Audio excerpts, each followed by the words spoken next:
this will not completely solve all the ocean's pollution problems. Materials that are less harmful to the ocean must be developed to replace plastic. The ocean are huge bodies of water that cannot be used as garbage dumps if humans are going to survive on this beautiful planet. So that is what the continuation of what we read over here. And now our question is, find the sentence that describes what the author believes needs to be done about pollution. So what is it that we need to do? Is it most plastic that finds its way into the ocean will stay there for a very long time?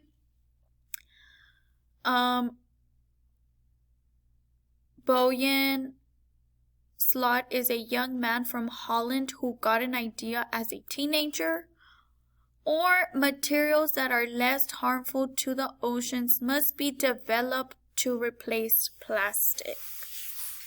Which one of these answer choices is telling us that the author believes that what the author believes needs to be done about pollution?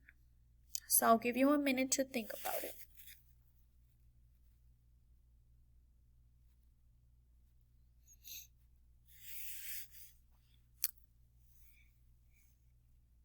And yes, the correct answer is the bottom one. And let me tell you why. In the top question, they're saying most plastic that finds its way into the ocean will stay there for a very long time. That is true. It did state that in the text. However, that is not what is describing what the author believes needs to be done. That is just something the author stated in his article. The second one, it is not the answer because they're just letting us know about Slat, that he is a young man from Holland. Like, what does that have to do with what the author believes needs to be done about pollution? It's not even mentioning pollution here at all.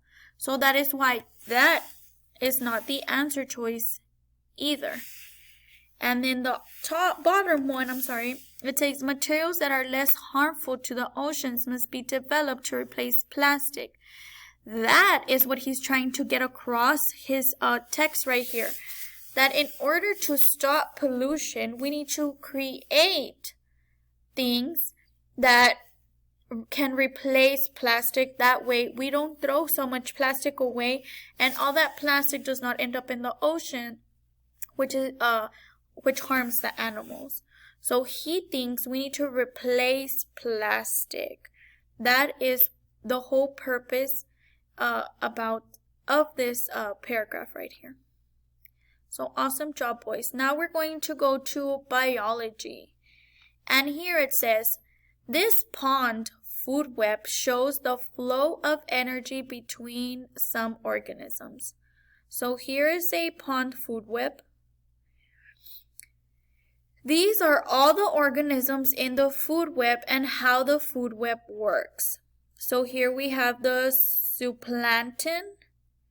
And then we have our, it starts here. This is our thing and then it goes up. So we have our diatoms. And then these are our producers. These are the bottom of the chain. And then it goes into the zooplankton. So they eat the diatoms. Then here, the frog eats the zooplankton and fish also eat it.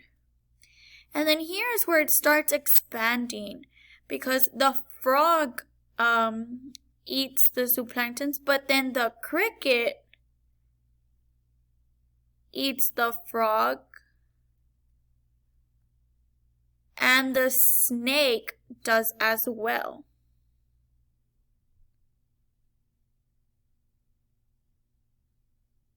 No, the frog eats the cricket. The frog eats the cricket. Okay, so here they're giving us inside and out. So in the water, the frog eats the zooplankton. Then in ground over here in the dirt, the frog eats crickets. However, the snake eats the frog, and then the hawk eats the snake. So that is how the food chain went here. The frog eats these two, and then the snake eats the frog, and then the hawk eats the frog. And over here, with the same thing with the zooplankton, the fish eat it, but then the heron eats the fish. And that is how this pond food web flow energy works. And our question says, find an organism in this food web that provides energy directly to the frog. So who gives energy to the frog? Is it the cricket, the hawk, or the snake?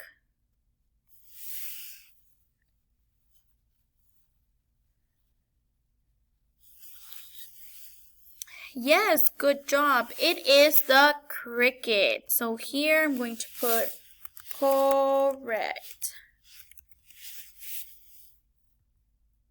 It is the cricket because let me tell you why, boys. To begin with, we could have eliminated the hawk and the snake because the hawk, by the time it gets to begin with, the frog doesn't eat the hawk. Nor does the snake. The snake eats the frog and then the hawk eats the snake. So the energy that the frog had, by the time it got to the hawk, the snake had already gone part of it, so he gets very little from it. Because it's a pyramid, it's a food web. Imagine it goes from the highest, and as you keep going up, it keeps going lower. So these two to begin with couldn't have been our answer because the frog does not eat these two. The snake eats the frog and then the hawk. And our answer is the cricket. Also because the cricket gets its energy, its food from grass. So it gets the most energy from the cricket. So our answer is cricket. And now our last question for the day. This is the pond food web. Here, where some organisms are predators to other organisms. So some organisms like to eat other organisms. And here they're asking you, find an example of a predator and a prey in this food web. The fish is the predator of the hawk. So is the fish the predator of the hawk? Or the cricket is the predator of the heron?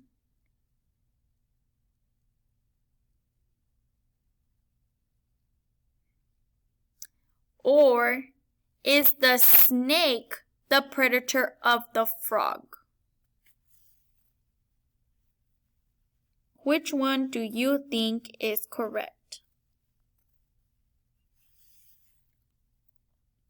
Yes, boys and girls, awesome. Our answer is the last one. Because to begin with, the hawk doesn't even eat the fish. The hawk eats the snake. So that could not have been our answer. The next one, the cricket is our predator, the predator of the heron. This doesn't even eat the cricket. It eats the fish.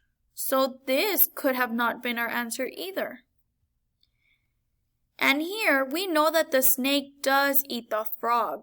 And the arrow is right there to show you. So that is why this last one is our correct answer. So awesome job, boys and girls. You all did amazing. Once you are done, do not forget to submit it into Teams so I can give you a grade. Thank you so much for everything, boys. We will see you here tomorrow. Bye.